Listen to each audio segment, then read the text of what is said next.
informazione. Una breve. Perché in un canale di montagna, di escursioni, questi qua vanno a buttarsi giù da un aereo e dopo dentro una lavatrice praticamente? Perché dovete sapere che l'anno scorso ho regalato qui al mio amico Alessandro un'uscita di rafting per il suo compleanno. Nel mentre c'è stato anche il mio. E cosa ha fatto? Lui ha pensato bene di rincarare la dose con un lancio in paracadute. E quindi eccoci qua a fare questo weekend estremo. Con il pepe. Sei pronto, Sandro? Weekend con pepe. Sono prontissimo.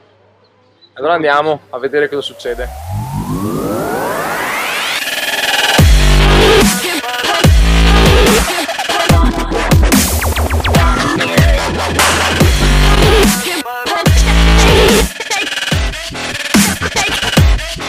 Ecco Alessandro, dici un po' le tue impressioni a caldo. Sì, d'altronde è stato semplice. Come bere un bicchiere d'acqua. Descrivicelo un po', descrivicelo. Ma diciamo che mi sono cagato sulle mutande. Però pensavo anche peggio, vero Giacomo? Sì. Diciamo che quando aprono il portellone lì ti caghi un po' sulle mutande, però poi tutto nella norma.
Al via il secondo giorno del weekend estremo con il rafting.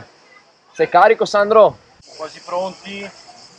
Ci siamo, oggi ci siamo, ci facciamo male oggi. E allora via!